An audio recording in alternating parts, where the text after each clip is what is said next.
Hi, everybody. It's Dory Ransom here with Be Great, aligning business strategy with soul and spirit. And today we're really lucky. We're here with Mike Iamele. He is one of the MCs of the event, and he's also in charge of our dance party. So welcome, Mike. Yeah, thank you so much for having me. It's so much fun. And should we start with a dance party? Let's do it.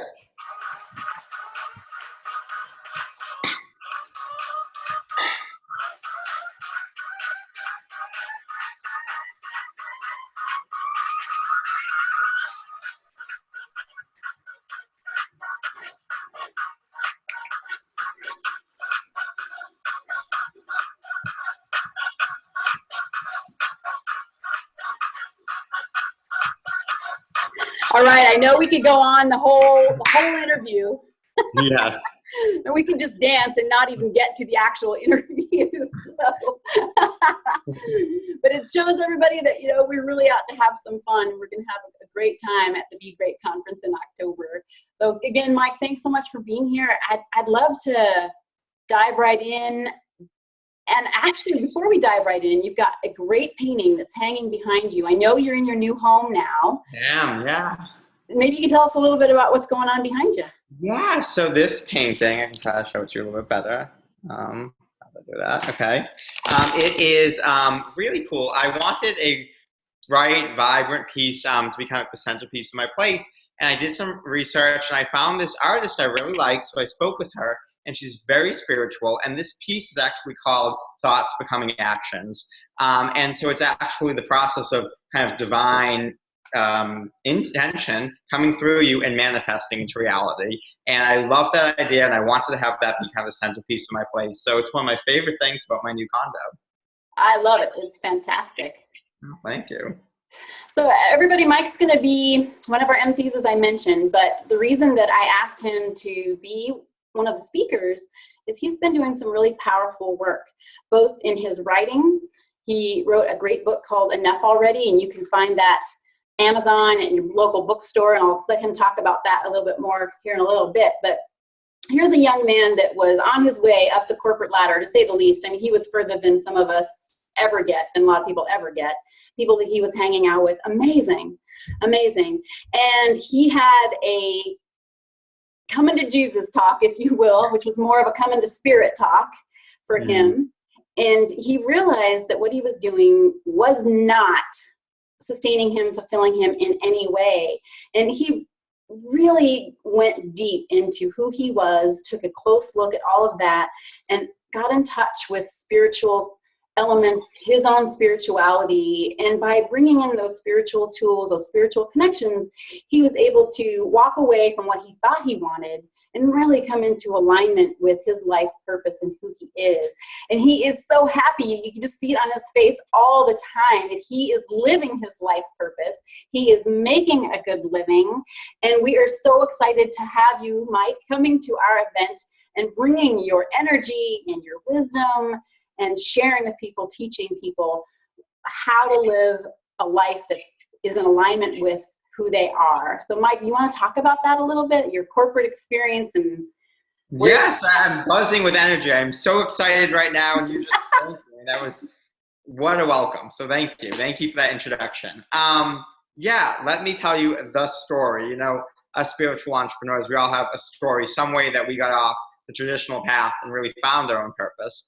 And for me, it happened at a pretty young age. I was, let me stop by saying that I was kind of that overachiever perfectionist, really ambitious kid. I wanted to be very impressive. And when I was in college, I actually left school twice to work full time, both at two very large global public relations agencies. And the first one, I was hanging out with like George Clooney's publicist and Gordon Brown's advisor, and kind of these really crazy people. I really somehow got connected with people all over the world who were doing really impressive things. And for my second one, I went to San Francisco. Didn't know a soul, hardly had any money, but I moved out there, and it was time healthcare reform was just getting underway. So they said, well, you're young and you're cheap. You're the only person who can learn this. And so they kind of threw me this project, and no one knew how big healthcare was going to get. And my specialty was healthcare technology. So within 6 months, we were talking to the White House because there weren't many people in the country who really knew health technology, healthcare reform, and the political side as well as I did at the time. And so it's very kind of surreal experience. There I am with the global crisis guy and the lobbyists and me, the intern, hanging out and at congressional hearings and all this. And it was really fun. And a few months later, my boss said to me, and he's, the senior vice president of the healthcare sector, really big guy. He said, why are we doing this? Why don't we start our own company? And I said, okay. I was 22 years old at the time. And we actually left and he made me a partner. So I had equity in this company and it was really kind of surreal for me. And so everything escalated very quickly. And I was living that PR lifestyle for a few years. I was going to movie premieres. I was drinking all the time, free booze at all these events. I probably drank 6 days a week. I was truthfully really unhappy. I had a lot of fake friends. I was working crazy hours, always on the road. And it all came to a head one day when I woke up and I started vomiting blood. And that didn't stop for about 2 months. I was really sick. I didn't know what was wrong with me. I was shot from specialist to specialist in and out of the emergency room. And, I always like to say I went into the healing and self-help rabbit hole and I got spit out in spirituality. So somewhere in this process, I found my way to spirituality and I realized that this wasn't just physical sickness. This was really a soul's awakening. And I was on the wrong path. Which I thought was the right path. Everybody around me was validating, you're doing great. This is the life that you want, but it didn't feel right to me. And so I really woke up to, well, maybe there's something more and something bigger. And as I was really exploring my spirituality, my roommate at the time was kind of taking care of me because I couldn't really leave the house. I couldn't take care of myself. And through this process, we actually realized we might be falling in love. We were developing feelings for one another. And we were both previously, straight men, never been with a man or really thought about it, but something had changed. And so that took about 3.5, 4 years for us to really figure out, can this relationship work? Can it be something that is love really just enough? And can you evolve that? And so this was kind of a total shift to my identity. My job is shifting and my romantic life is shifting and my entire spiritual understanding of myself is shifting. And as this is going on, I thought, okay, well, I've got to incorporate this into my work. And so I was really helping these kind of high up, billionaires, philanthropists, and politicians doing their work using very spiritual methods. And they didn't know it. It was all kind of behind the scenes. But we were really doing what is the groundwork for my work now, sacred branding, which I'm going to talk about in a bit. And I thought, that's enough for me. I'm secretly spiritual, no one needs to know, and the universe had other plans, apparently. So I go to Aruba every New Year's Eve, and I lost my passport. I had it locked away, and it was gone, completely gone from my cupboard that I keep locked. And I ended up spending the holiday by myself, and I was so upset, and I said, well, I'm going to Aruba. I have to go a few days late, but I'm going. And so I told my partners, and they said, well, we really need you here for this. They got really irrationally upset. So I said, you know what, I'm going no matter what, and let's talk about my seriousness when I get back, because I was fuming. So I go to Aruba, I have these really spiritual awakening moments there. I come back, and I swear to you, I was not even conscious of the words that came out of my mouth. I was sitting at lunch, we were talking, and I just said, I'll give you a year's notice, I'm leaving, let's restructure the company. So wait, let me jump in here, because how did you find your passport? Where did it show up? So I didn't. I ended up having to go to the passport office, paying $200 to get rushed just so I can get to Aruba. And I'd love to hear, you said you had some spiritual awakenings when you were there. So what was... Well, first of all, I think if anyone wants to have a spiritual awakening, nature and especially the ocean is the place to do it. And so I'm sitting on the beach, meditating, this expansive ocean in front of me, and all of these things are hitting me. Like, first of all, you are such an amazing manifester. Why are you manifesting for everybody else? Like, yes. You are becoming the projection of what everyone wants you to be. And it just, a light bulb went off. And then about how I have this powerful voice that I'm giving to everyone else. I'm making people famous with my voice. And all of these things started coming up. And I said, at that moment, I've got to stop blogging. I just got straight guidance. You've got to blog and you've got to share your voice because you have something to say. you've got to stop manifesting to change the world, and you've got to step into your own path. You know, it's okay to make mistakes. It's okay to not be perfect all the time. That's how you're going to grow spiritually. And so I came back, and I was, you know, such a kind of people pleaser that it terrified me to disappoint someone and, you know, disappointing my partners. But I knew this is the path. This is what I've got to do. This is my big test. Can I do this? And the second I did that, it actually led to some really amazing moment. I want to tell you, because I don't tell many people this story, but I think it was about a year before this whole Aruba thing, before I got sick, before any of this, I was at a party and I accidentally cut myself. And I started bleeding from my chin. I was opening a bottle of wine and it hit me. And I went to the bathroom and I was drunk and I looked into the mirror and it didn't even look like me. It was like I was looking at a different person. And I thought for the first and only time at that moment, what if I killed myself right now? Has my life meant anything? Like, what am I even doing here? And I looked into my eyes and I saw myself for the very, very first time. It was like I was seeing into my soul. And I started crying and I said to myself, I will fight for you every day. I don't know what this means. I don't know what it takes. I will fight for you and this is going to change.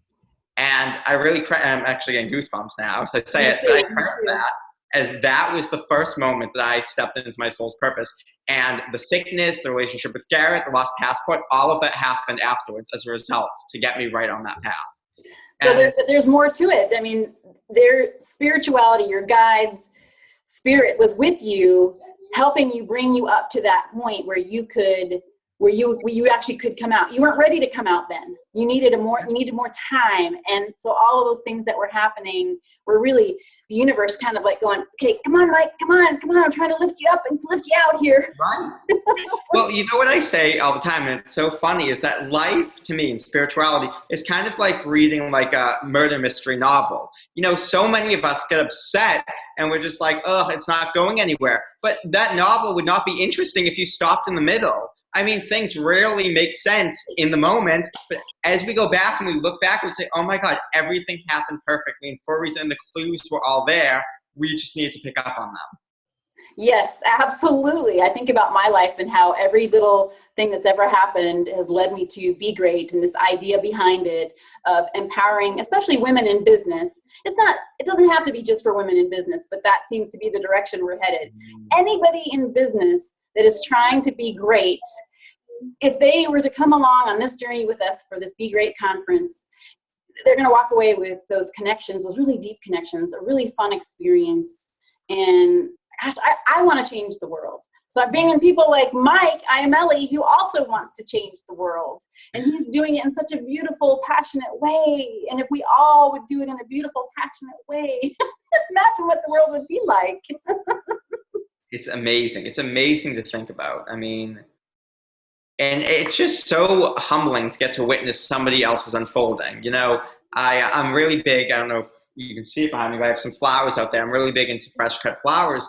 And I always get iris. I get irises a lot. And people love them. And whenever I have friends over, they say, when's it going to open? When's it going to open? And it's like we so badly just want to see unfolding. We really want to see people unfold. And I mean, with just a flower. So when I get to witness, and when we all get to witness at this conference, people's unfolding into their true purpose, I mean, that's what life's about. That's seeing real magic. Yeah, it is. And it doesn't matter that Mike is in his late 20s, that I'm in my late 40s, that however old you are, we all have our gifts. And the earlier we get in touch with those gifts, the more we have to offer to the world. So at this event, don't be fooled by the fact that Mike is young. Don't for 1 second get caught up in that. He brings so much knowledge and passion and so depth of his spirituality that you're going to walk away. If all you did was come and listen to Mike speak about the sacred branding, you would walk away a changed person if you let that in and you accept what he has to offer. So Mike, thank you so much for being here today. This is Dory Ransom with Be Great, aligning business strategy with soul and spirit. And we're going to all get together October 23rd through the 25th, Seattle. It's going to be amazing. So begreatcon.com. And I want to leave you today with just a little bit of what you can expect from Mike on the dance floor. So Mike, thank you so much for being here with me today. Thank you so much for having me, and let's get the dance party started.